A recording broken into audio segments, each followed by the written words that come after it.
Friends, hello and welcome to my show. First and foremost, please subscribe to our channel by pressing the red icon right now. The name of the book that I am covering today is The Namesake. It's a famous book by Jhumpa Lahiri. Her full name is Nilanjana Sudeshna Jhumpa Lahiri, born on July 11, 1967, is an American author known for her short stories, novels, and essays in English, and more recently in Italian. Her debut collection of short stories, Interpreter of Maladies, 1999, won her the Pulitzer Prize for Fiction and the Penn Hemingway Award.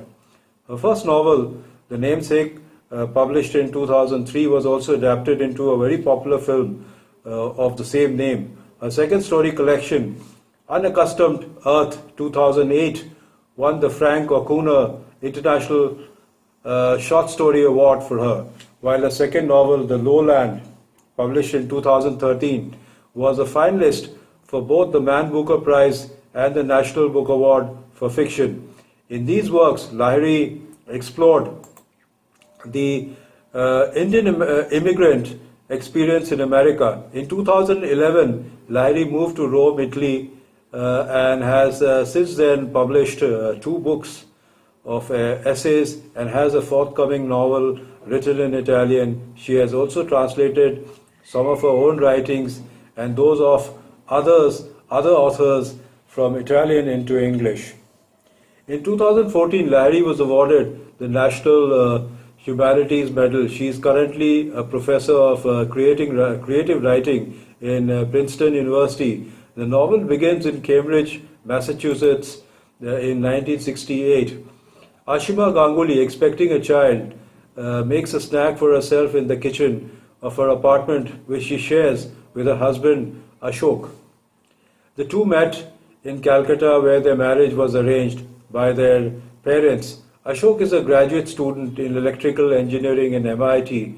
Though Ashima was afraid to move across the world with a man she barely knew, she dutifully did so, satisfying her family's wishes. She finally gives birth to a boy in the hospital in Cambridge.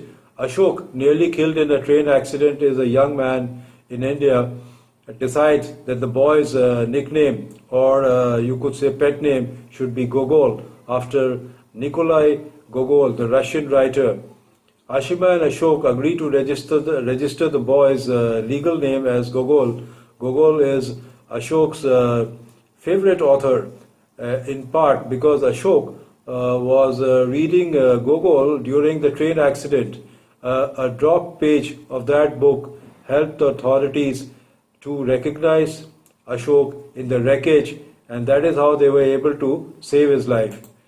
The Gangulys wait for an official name for Gogol to come in the mail from Calcutta, but Ashima's grandmother, who has the ceremonial honor of naming the boy, suffers a stroke at the last moment, and a letter with Gogol's official name is lost in the mail.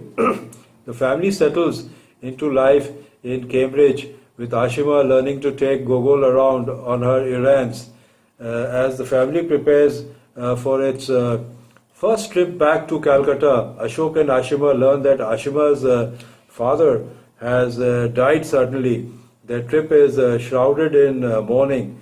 Ashima especially misses her parents, which is very obvious, and her home in Calcutta, despite the family's growing network of Bengali friends in and around Boston area. Around the peak of the story, the lady author even brings up a very interesting abbreviation that is ABCD, American born, confused Desi, and how they manage themselves in the US.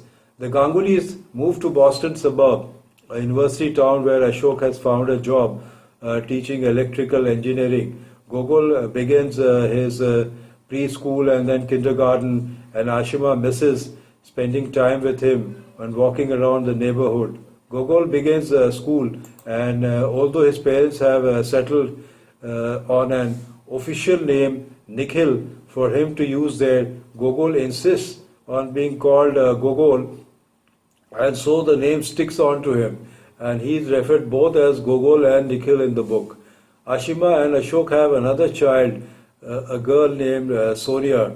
Years pass, you could say time flies, and the family settles into a modest house in the suburbs of Pemberton Road. In high school, Gogol grows very resentful of his name, which he finds strange, and it's not really Indian. It sounds some Videshi kind of a name. He learns about the life of Nikolai Gogol in a literature class and is horrified by that man's bizarre, unhappy existence. Ashok gives Gogol a copy of Gogol's stories for his 14th birthday and almost tells him the story of his train accident, but holds back. Gogol hides the book in one of the closets and forgets about it. Gogol officially changes his name to Nikhil before going to Yale University. He meets a girl there named Ruth, and they fall in love, dating for over a year. After waiting hurriedly for Gogol's delayed Amtrak train one holiday weekend, Ashok tells his son about the train wreck that nearly killed him, and that gave Gogol his name. Gogol was unaware of the story until this point. Nikhil develops a love for architecture, and after graduating from Yale, he attends a design school at Columbia, then lives uptown and works for a firm in Manhattan. He meets a young woman in New York named Maxine, who leads a cosmopolitan life with her parents downtown. Nikhil essentially moves into Maxine's home, and the two date seriously. Gogol introduces Maxine to his parents one summer, then spends 2 weeks in New Hampshire, Maxine's family, the Radcliffes, believing that their life, as opposed to his own parents, is a paradise. Ashok takes a visiting professorship outside Cleveland and moves there for the academic year. He comes home every week, 3 weeks or so, to see Ashima and to help her out on the household affairs. Ashok calls Ashima one night and tells her he is admitted into a hospital for some minor stomach ailment.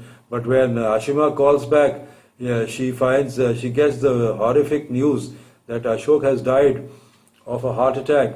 The family is stunned. Gogol flies to Cleveland and cleans out his father's apartment.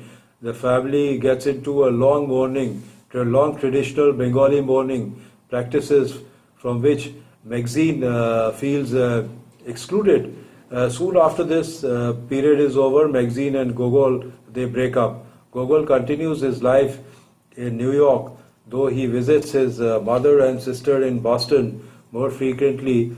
Ashima gets Gogol up with Maushami, a family friend from Pemberton Road, who now studies for French literature PhD in New York.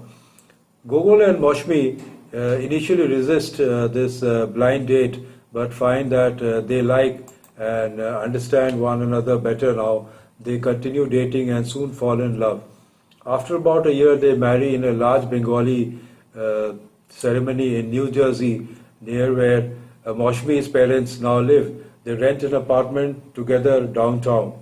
Time passes, or you could say time flies. The couple takes a trip to Paris, where Maushami delivers a paper at a conference. The marriage strains. Maushami likes spending time with her artistic Brooklyn friends, whereas Gogol finds them frustrating and selfish. Gogol also resents the specter of Graham, Maushami's banker ex-fiancé, who was good friends with the artistic crew Maushami still adores.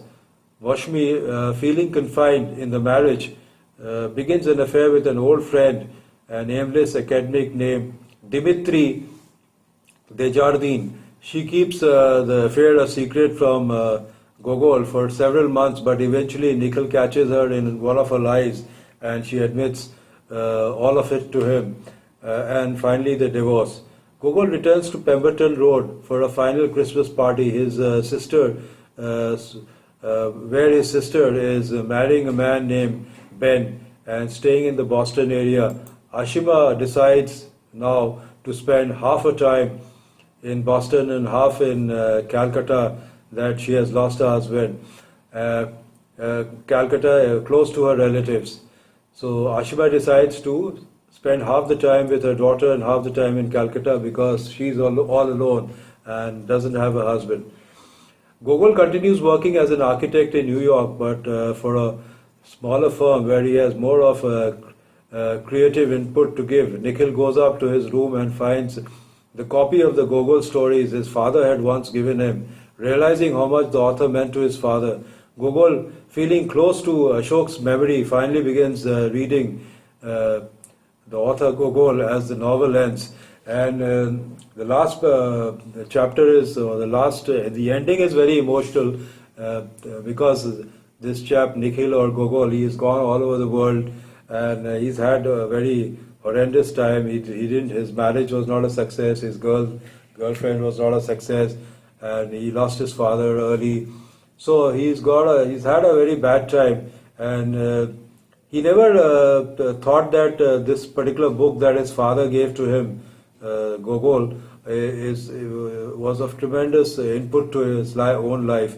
So he decides now, finally, when everything is, most of the things are out of his life, he decides that he would read this book, and that is how he starts turning the pages of this particular book.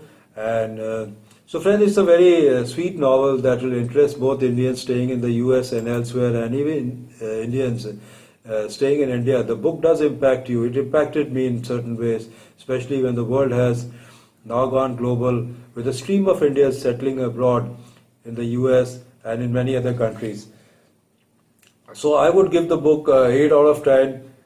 Find time to read this book. It will somehow tickle you in one way or the other.